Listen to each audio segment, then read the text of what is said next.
If you look at the world, you will see that when great reorderings of society are brought about, we take hold of the educational machinery, whether it be in England or America, or Soviet Union or Germany. It is through the teaching profession that we attempt to mold the minds and hearts of the younger people and make them fit citizens for the community which we wish to build.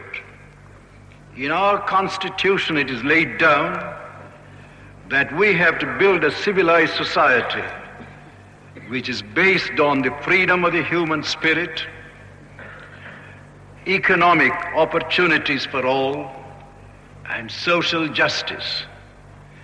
These are the primary ideals which we have incorporated in our Constitution.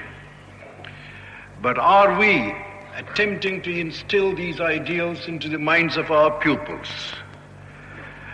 We are getting mechanized minds with mechanized faces, with routine reactions to the challenges which are presented to us.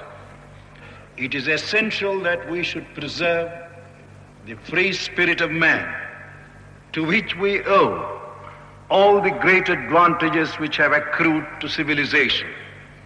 From the beginning of our history down till today, it is the free spirit of man that has revolutionized the social order and brought about great changes in society. If we wish to do so, we should also preserve the freedom of the human spirit. In that great classic, the Bhagavad Gita, the teacher propounds his views and then says, Arjuna, yatha ichhasi tatha kuru. Even as you choose, so do you. I don't wish to impose my views on you. I have presented to you what I think is right. And now it is for your conscience, for your judgment, for your mind to decide what is right. So it is from the beginning. We have said there is nothing greater than the freedom of the human spirit. Atmalabhan na param vidyate.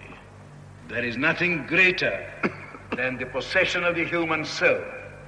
We should not be lost in the worldly affairs or series of happenings, but we should preserve our inwardness, our freedom, our subjectivity, our capacity to sit in judgment on things and mold not merely the environment, but also our own nature to conform to the ideals we have set before ourselves.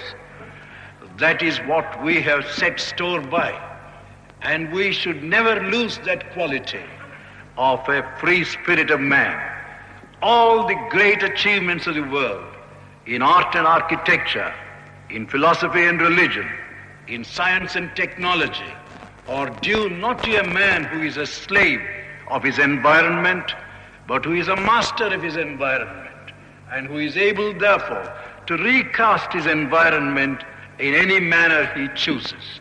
So the freedom of the human spirit must be the ideal which every teacher should have before himself.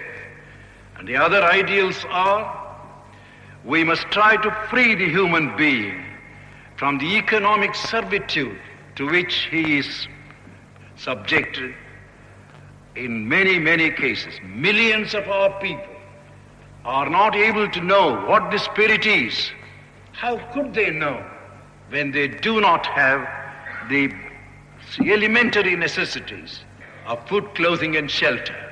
So we must make our pupils and our other people understand that we want the free spirit of man, not merely because we want to enjoy our freedom, but we want that freedom to be scattered, to be distributed, to be enjoyed by all. That enjoyment is not possible unless you free the human being from the economic disabilities from which he suffers. So it is that we are progressing in the scientific and the technological side. Social justice is another ideal we have. In this country we have suffered whenever divisions prevailed over unity, whenever dissensions took hold of us, whenever we regarded ourselves as members of this caste or that group, this community or the other, so long as such distinctions were given priority and we forgot our obligations to man as man and allowed them to be overcome by such insanities, we suffered. If we want to build up a social structure worthy of our country, of our inheritance, we must remove all the disabilities from which people have been suffering, the oppressed men and women we have in such large numbers.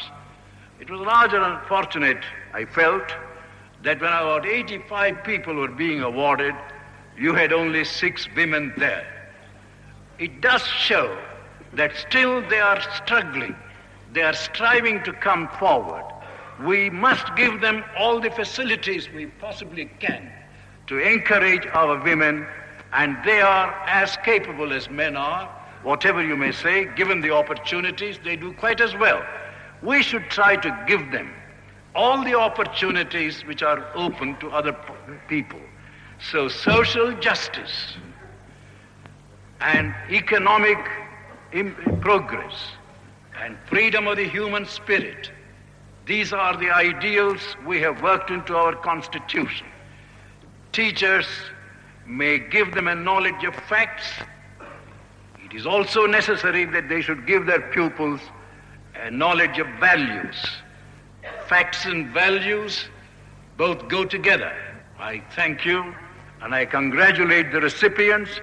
I ask them to regard this not on account of its value or distinction it confers, but as a symbol of the importance we attach to the teaching profession and that community. Thank you.